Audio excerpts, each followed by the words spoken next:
প্রতিটা দিন প্রতিটা রাত আমার কাছে নরক যন্ত্রণার মতো ছিল। ওইসব পশুদের একটুও মায়া হয়নি আমার উপর। কিন্তু শুধু শিহাব একাই এইসব করে ক্ষান্ত হয়নি। সেদিন ওর আরো 4-5 জন বন্ধু পালাক্রমে আমায় আই ওয়াজ গ্যাং রেপড আমাকে অন্ধকার ঘরে বন্ধ করে রেখেছিল। সেই সময় আমি প্রতি মুহূর্তে আল্লাহর কাছে নিজের মৃত্যু কামনা করতাম। আনিশার জীবনের সাথে ঘটে যাওয়া মর্মান্তিক ঘটনা শুনে হতবাক অভিক। আনিশা সব কথা বলে মলিন হেসে বলল, দোষটা আমারই ছিল। আমি ভুল মানুষকে ভালোবেসে নিজের জীবনে বিপদ ডেকে এনেছি। অভিক হাত মুষ্টিবদ্ধ করে বলে, তুই একদম চিন্তা করিস না আনিশা। শিহাব এবং তার সাথে যারা জড়িত তাদের সবাইকে আমি তাদের কৃতকর্মের জন্য উচিত শিক্ষা দিব। তুই আমাকে ঠিকানাটা দে শুধু। আমি আরো কিছু আর্মি নিয়ে সেখানে যাব। ওকে আমাদের যে করেই হোক ধরতে হবে। আনিশা একটা দীর্ঘশ্বাস ফেলে বলে, আচ্ছা চল তাহলে। অভিক আনিশাকে সাথে নিয়ে এবং কয়েকজন আর্মি নিয়ে একটা নির্জন স্থানে এসেছে। আনিশার ভাষ্য মতে এই স্থানেই তাকে বন্দি করে রাখা হয়েছিল, কিন্তু বর্তমানে এই স্থানে কিছুই খুঁজে পাওয়া যাচ্ছে না। পুরো একটা পরিত্যক্ত বাড়ি। অভিক আনিশাকে জিজ্ঞাসা করে, তোর কি সঠিক মনে আছে যে তুই এখানেই বন্দি ছিলিস? আনিশা মাথা নাড়িয়ে বলে, হ্যাঁ, আমার যতদূর মনে আছে আমি তো এখানেই ছিলাম। তোকে তো আগেই বলেছিলাম এখানে কিছু না পাওয়ার সম্ভাবনাই বেশি। তাহলে ফিরে যাই, কি বলিস? হ্যাঁ চল। অভিক বাকি আর্মি সদস্যদেরকে উদ্দেশ্য করে বলে, তোমরা সবাই তৈরি হয়ে নাও, আমাদের এখন এখান থেকে যেতে হবে। আনিশা হঠাৎ করেই বলে, আমার কেন জানি মনে হচ্ছে আমাদের যত তাড়াতাড়ি সম্ভব এখান থেকে যাওয়া উচিত। হয়তো এখানে আমাদের জন্য কোনো ভয়াবহ বিপদ লুকিয়ে থাকতে পারে। অভিক বিস্ময় নিয়ে বলে, কি বিপদ হতে পারে বলে তোর মনে হয়? আনিশা কিছু বলে ওঠার আগেই পুরো স্থানটা ধোঁয়ায় পরিপূর্ণ হয়ে যায়। অভিক এবং তার সহিত আসা অন্যান্য আর্মিরা কিছু বুঝে ওঠার আগেই কেউ অতর্কিত হামলা চালিয়ে তাদেরকে বন্দী করে নেয়। অভিকরাও ধোঁয়ার কারণে ধীরে ধীরে জ্ঞান হারিয়ে ফেলে। অভিকের যতদূর মনে পড়ে, সর্বশেষ আনিশা তার দিকে করুণ নয়নে তাকিয়েছিল, যেন ওই চোখের ভাষায় অনেক দুঃখ এবং অনুশোচনা লুকিয়েছিল। সময় তখন রাত 9টা। সুনীতি দুশ্চিন্তায় পুরো ঘরময় পায়চারি করে চলেছে। অহনা গভীরভাবে পর্যবেক্ষণ করে চলেছে সুনীতিকে। অভিক আনিশার সাথে সেই সকালে বেরিয়েছে, কিন্তু এখনো তাদের ফেরার কোনো নাম নেই। সুনীতি শুরুর দিকে ব্যাপারটা স্বাভাবিক নিলেও যত সময় বাড়তে থাকে ততটাই তার হৃদয়ে ভয় জমা হয়। মনটা কু ডাকতে থাকে এই ভেবে যে অভিকের কোনো বিপদ হলো না তো। সুনীতি প্রথম দিকে এসব ভাবনাকে একদমই পাত্তা দেয়নি, কিন্তু পরবর্তীতে তাকে এইসব নিয়ে ভাবতে হয়, কারণ তাদের ফিরতে এত দেরি হওয়ার কথাও না। এরপরও সে চিন্তিত হয়ে আরাফাতকে সব জানায়।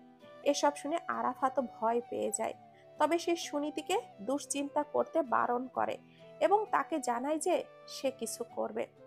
সুনীতি এখন সেই ভরসাতেই বসে আছে, কিন্তু পরিস্থিতি যেদিকে যাচ্ছে তাতে মনে হচ্ছে আরাফাতও হয়তো কিছু করতে পারবে না, কারণ সে প্রায় বিকাল 4টা থেকে অভিককে খুঁজে চলেছে, কিন্তু এখনো কোনো খোঁজ দিতে পারেনি।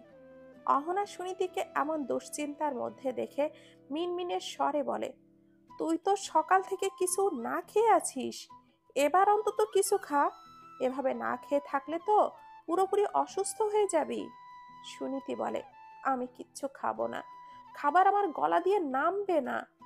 না জানি অভিক কেমন অবস্থায় আছে, তুই দয়া করে এই বিষয়টা নিয়ে আমাকে জোর জবরদস্তি করিস না। অহনা আর না পেরে কিছুই বলে না। এরই মধ্যে আরাফাত হন্তদন্ত হয়ে ছুটতে ছুটতে আসে। তাকে আসতে দেখে সুনীতি ছুটে গিয়ে বলে, অভিকের কোনো খোঁজ পেলেন ভাইয়া? আরাফাতের নত মুখ বলে, দুঃখিত ভাবি, আমি অভিকের এখনো অবধি কোনো খোঁজ পাইনি। ওর ফোনের লাস্ট লোকেশন যেখানে ছিল সেখানেও গিয়েছি, কিন্তু কোনো লাভ হয়নি। সুনীতি ভারাক্রান্ত মনে 2 কদম পিছিয়ে পড়ে যেতে নেয়। অহনা সুনীতিকে ধরে নিয়ে আরাফাতের ওপরে চিল্লিয়ে বলে, কেমন আর্মি হয়েছেন হ্যাঁ? আপনাদের নাকি অনেক ক্ষমতা, তাহলে নিজেদের একজন সহকর্মী হুট করে এভাবে উধাও হয়ে গেল, আর তার কোনো খোঁজ দিতে পারছেন না কেন? আরাফাতের মেজাজ এমনিতেই ভালো ছিল না, তার উপরে অহনার এমন কথায় তেতে উঠে বলল, দেখুন মিস, আমি নিজের জায়গা থেকে সর্বোচ্চ চেষ্টা করেছি। আমি তো আর সর্বশক্তিমান নই যে সব কিছু করতে পারবো। আমারও তো সীমাবদ্ধতা আছে। অভিক আমার বেস্ট ফ্রেন্ড, তাই ওকে নিয়ে আমার চিন্তা নিশ্চয়ই আপনার থেকে ঢের বেশি। তাই এরপর থেকে কিছু বলার আগে ভেবেচিন্তে কথা বলবেন। সুনীতিও অহনাকে বকুনি দিয়ে বলে, তুই শুধু শুধু ওনাকে এভাবে কেমন করে বলছিস অহনা? এমনি আমার মন মেজাজ কিছুই ভালো নেই, তার উপর। অহনা নিজের ভুলটা বুঝতে পেরে বলে, দুঃখিত, আসলে সুনীতির এমন অবস্থা দেখে আমার মাথা ঠিক ছিল না, তাই মুখ ফসকে অনেক কিছুই বলে ফেলেছি। আরাফাত বলে উঠল, নিজের মুখে এরপর থেকে একটু নিয়ন্ত্রণে রাখার চেষ্টা করবেন মিস, সব পরিস্থিতিতে সব কথা মানায় না। আরাফাতের এমন কথায় ভীষণ রেগে গেলেও অহনা কোনো প্রতিক্রিয়া দেখায় না। আরাফাত সুনীতির কাঁধে ভরসার হাত রেখে বলে, আপনি একদম চিন্তা করবেন না ভাবি, আমি নিজের সর্বোচ্চটা দিয়ে চেষ্টা করব অভিককে খুঁজে বের করার। প্রয়োজনে নিজেদের জান বাজি রাখবো, কিন্তু নিজের বন্ধুর কোনো ক্ষতি আমি হতে দেব না, এটা আমার ওয়াদা। চোখের পানির ছিটা পড়তেই আধো আধো ভাবে চোখ মেলে তাকায় অভিক। সে নিজেকে আবিষ্কার করে একটি অন্ধকার বদ্ধ কুঠুরিতে, তার হাত পা সম্পূর্ণ চেয়ারের সাথে বাঁধা। এদিকে ওদিকে তাকিয়ে বিড়বিড় করে বলে, এ আমি কোথায় এলাম?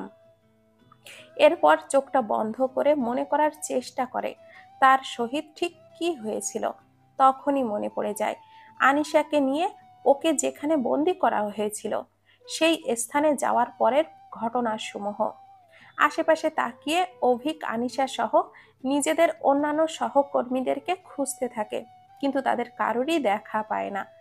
এমন সময় তার কণ্ঠে ভেসে আসে কারোর বলা একটা কথা, কি ব্যাপার মেজর অভিক, কাউকে কি খুঁজছেন নাকি? কণ্ঠের স্বর অনুসরণ করে সেদিকে তাকাতেই অভিক চমকে ওঠে। বহু বছর আগে দেখা সেই চেহারাটা আজ অব্দি সে ভোলেনি, ঘৃণা এবং ক্ষোভ পুষে রেখেছিল এতদিন। আনিশার কথা শোনার পর যা দ্বিগুণ হয়েছে। অভিক মুখ দিয়ে কিছু বিশ্রী গালি উচ্চারণ করে বলে, কুকুর বাচ্চা, তোকে তো আমি। শিহাব এগিয়ে এসে শয়তানি হেসে বলে, কি করবি তুই আমার? আমার একটা চুলও ছিঁড়তে পারবি না, বরঞ্চ দেখ আমি তোর কি অবস্থা করি। শিহাবের এহেন কথায় রাগ বেড়ে ফুঁসে উঠল অভিক, দাঁতে দাঁত চেপে বলল, যদি কাপুরুষ না হোস তাহলে আমার হাত পায়ের বাঁধনটা খুলে দিয়ে কথা বল। শিহাব এবার বিশ্রী হেসে বলে, আমাকে বোকা ভাবছিস না মেজর? আমি কাপুরুষ হতেও রাজি, কিন্তু বোকা হতে নয়। অভিক শিহাবের দিকে থুতু ছুঁড়ে বলে, শালা, যে একটা নিরীহ মেয়ের অসহায়ত্বের সুযোগ নিয়ে তাকে দীর্ঘদিন বন্দি রেখে তার সাথে এত নির্যাতন নিচু কাজ করতে পারে, তার থেকে আর কি বা আশা করব? মুখে থুতু এসে পড়ায় শিহাব ক্রোধে ফুঁসে ফুঁসতে এগিয়ে এসে অভিকের গলাটা চেপে ধরে, এতটা জোরে যে অভিকের শ্বাস প্রায় বন্ধ হবার জোগাড় হয়। এমন সময় হঠাৎ সেই স্থানে এসে উপস্থিত হয় আনিশা। শিহাবকে ছিটকে দূরে সরিয়ে দিয়ে বলে, কি করছোটা কি? ও তো মরে যাবে। শিহাব এতে রেগে গিয়ে অভিককে ছেড়ে আনিশার গলাটা চেপে ধরে বলে, এই মা, নিজের পুরানো নাগরের প্রতি মায়া কি উতলে উঠছে নাকি? বেশি বাড়াবাড়িস না, না হলে তোর জীবনে যে ভিক্ষা দিয়েছি সেটা আর থাকবে না। অভিক আনিশার দিকে অবাক চোখে তাকিয়েছিল। শিহাব আনিশাকে ছিটকে দূরে সরিয়ে ফেলে অভিকের উদ্দেশ্যে বলে, তুই আমাদের অনেক জ্বালিয়েছিস মেজর, তোর জন্য ধান্দায় অনেক লস হয়েছে, এই জন্যই তোকে ফাঁদে ফেলতে এই সামান্য নাটকটা করতে হলো। একে, মানে আনিশার দিকে ইশারা করে বলে, এতদিন ধরে কেন জানে বাঁচিয়ে রেখেছিলাম জানিস, আজ আমার কাজে লেগে এলো। অভিক যেন আজ একের পর এক অবাক হচ্ছে। অভিক যেই না অবাক এবং বিস্ময়ের চোখে আনিশার দিকে তাকিয়েছে, আনিশা অভিকের দিকে করুণ চোখে তাকিয়ে বলে, আমাকে ক্ষমা করে দিস রে অভি, নিজেকে বাঁচানোর জন্য আমায় তোকে বিপদে ফেলতে হয়েছে। এছাড়া আমার যে আর কিছুই করার ছিল না।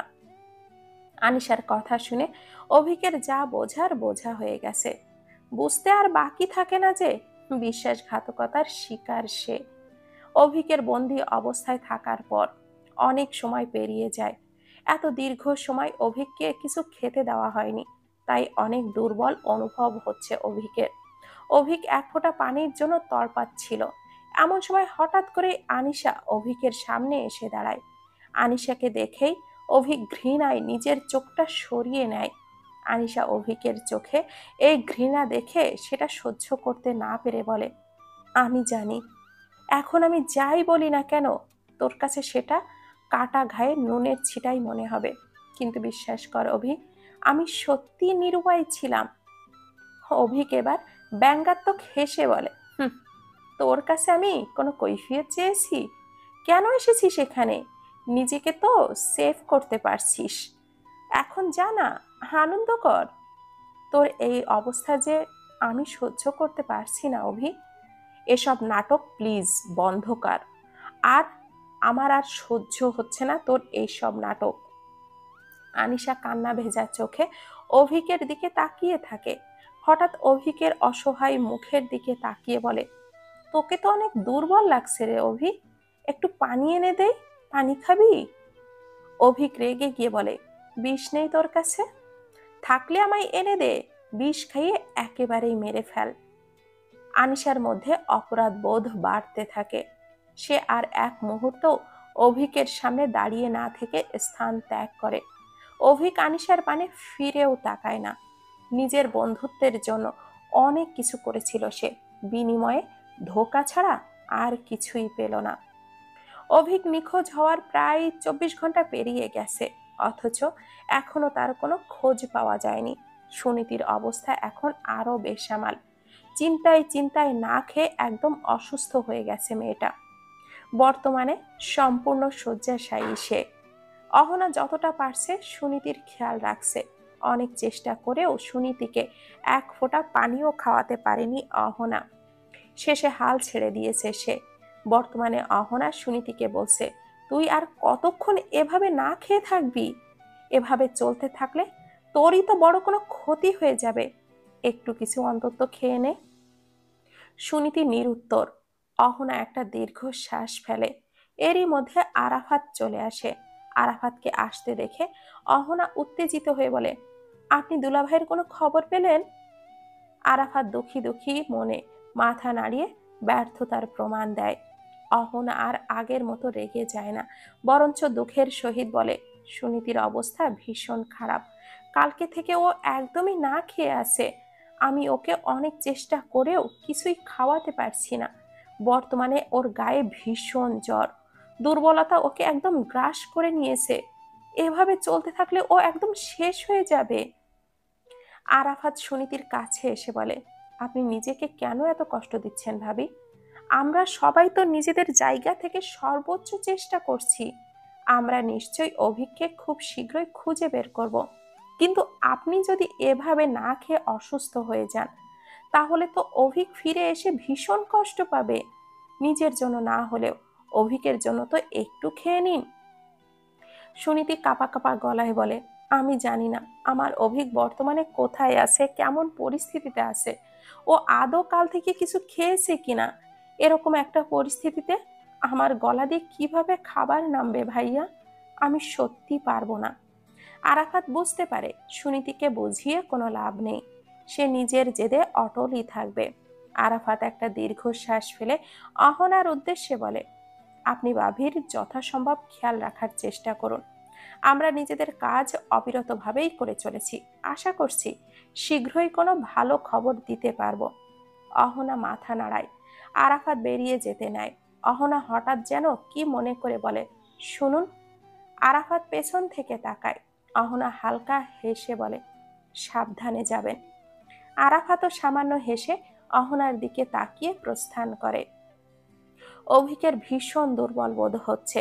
অনেকক্ষণ থেকে তাকে বেঁধে রাখা হয়েছে। কাল থেকে কিছুই খায়নি, তাই স্বাভাবিকভাবেই শরীরের অবস্থা বেশি ভালো না। হঠাৎ করে অভিক লক্ষ্য করলো কেউ তার দিকে এগিয়ে আসছে। ভালো করে তাকিয়ে দেখলো আনিশা। অভিক ঘৃণায় মুখটা ফিরিয়ে নিল। আনিশা লক্ষ্য করলো অভিকের চোখে তার জন্য কতটা ঘৃণা। অগোচরে চোখের জল মুছে সে অভিকের দিকে খাবারের থালাটা এগিয়ে এনলো। অভিকের একদম সামনে এসে দাঁড়ালো আনিশা, কিন্তু অভিক তার দিকে ফিরেও তাকালো না।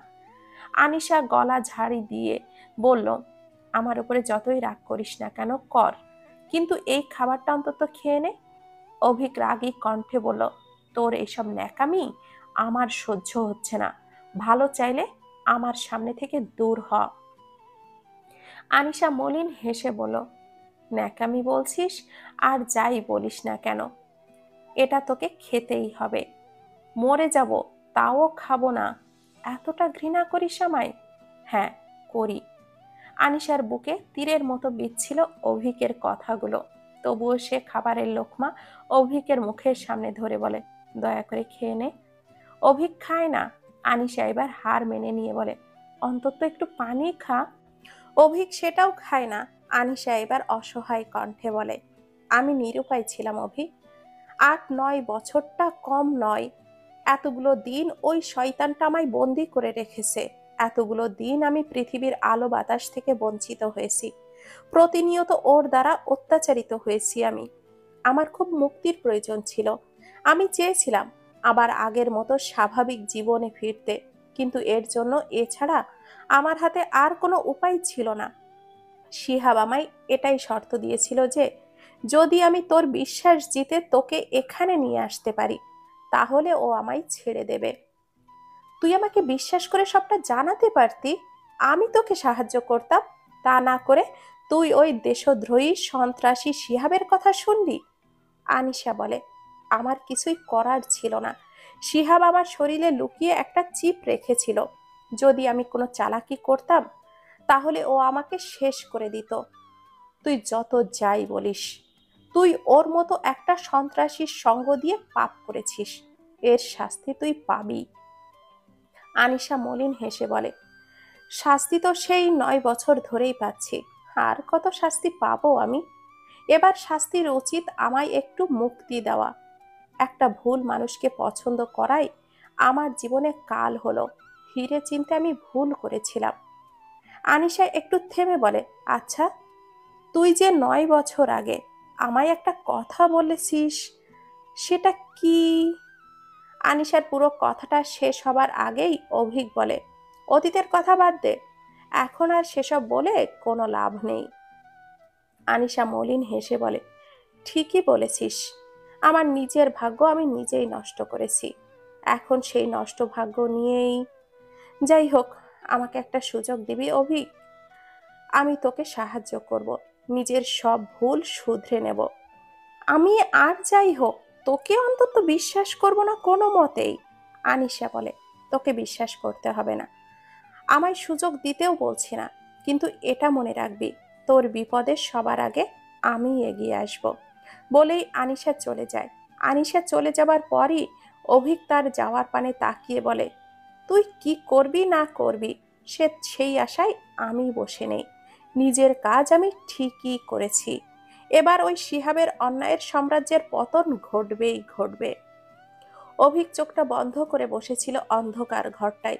হঠাৎ সেখানে কারোর প্রবেশের শব্দে অভিক চোখ মেলে তাকায়। চোখ মেলতেই দেখতে পায় শিহাবকে। ঘৃণা ভরা দৃষ্টিতে তাকিয়ে বলে, তুই? শিহাব শয়তানি হেসে বলে, হ্যাঁ, আমি। তোর সাথে বোঝাপড়া করতে এলাম। কিসের বোঝাপড়া?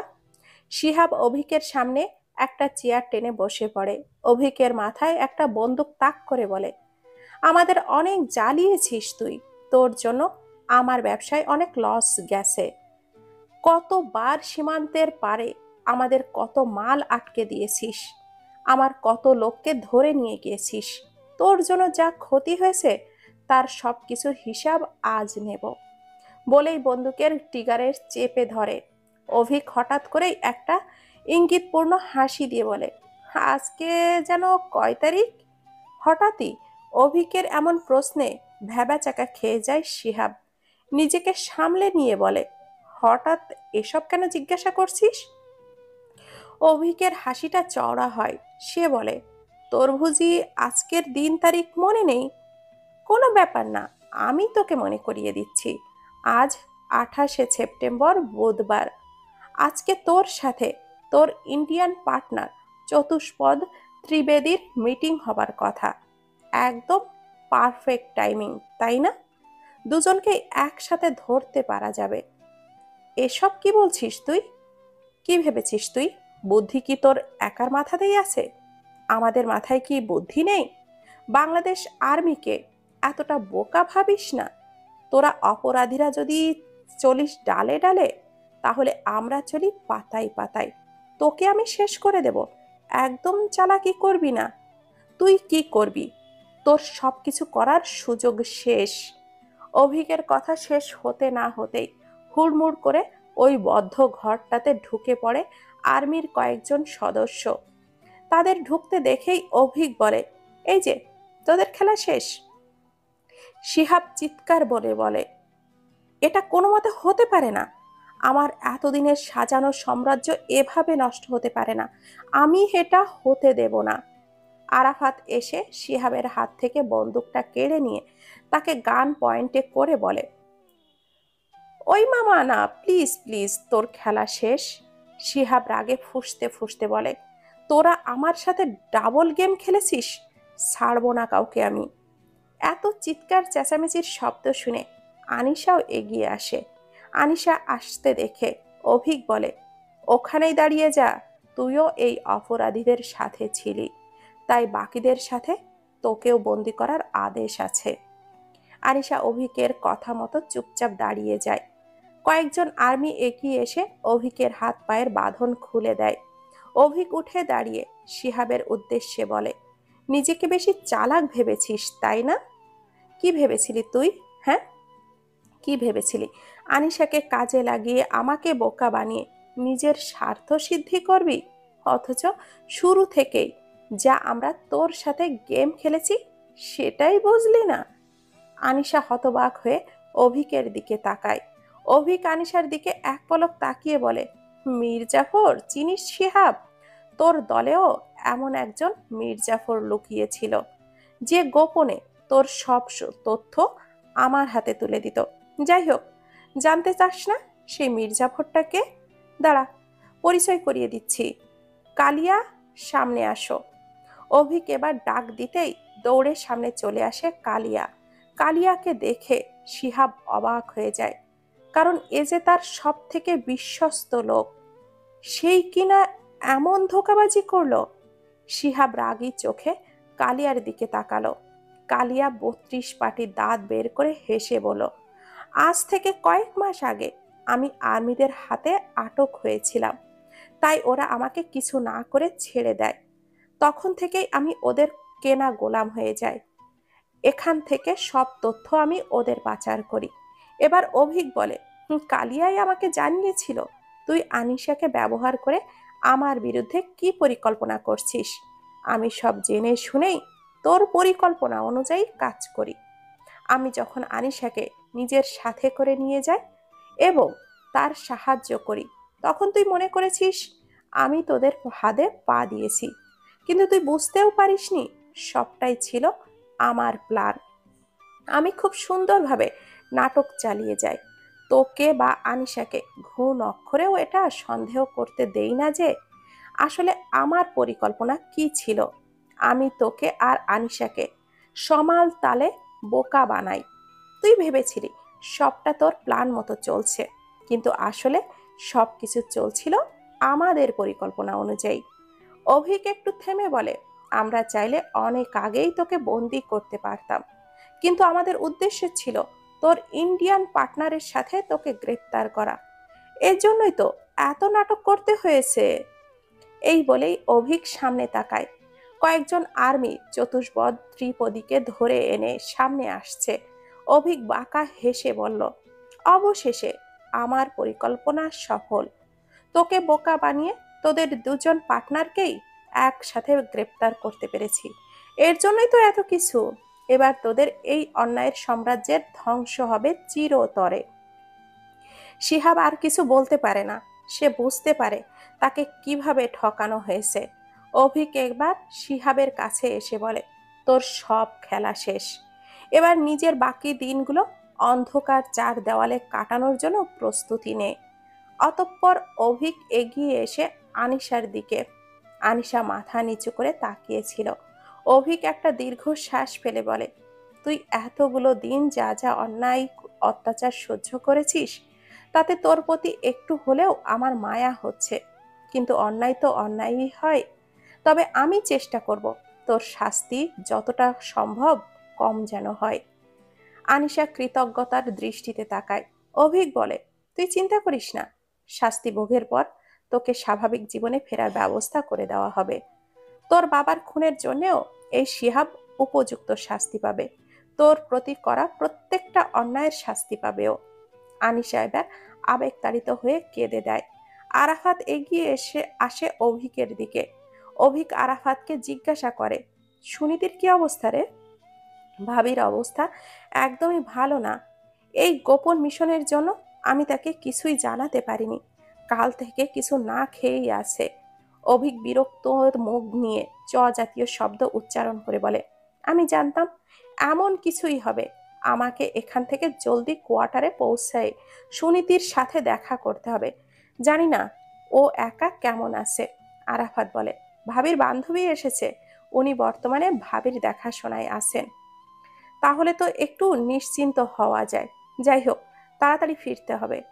সবাই যখন যে যার মতো ব্যস্ত ছিল, তখন শিহাব রাগে ফুঁসছে। এত সহজে সে কিছুতেই নিজের হার মেনে নিবে না। সব কিছু শেষ দেখে ছাড়বে। শিহাবের রাগ মূলত জমা হয় অভিকের ওপর। এই অভিকের পরিকল্পনাতেই তার এত ক্ষতি হয়ে গেল। তাই শিহাব ঠিক করে নেয় এই অভিককে একটা শিক্ষা দেবে। তাকে তো আজ এমনিতেই বন্দি করা হবে। তার ভবিষ্যৎ এমনিতেই অন্ধকার। এই অভিককেও সে কোনো মতে সুখী হতে দেবে না। এদিকে অভিক আরাফাতকে বলে, তোর ফোনটা দে, সুনীতিকে একটা ফোন দেই।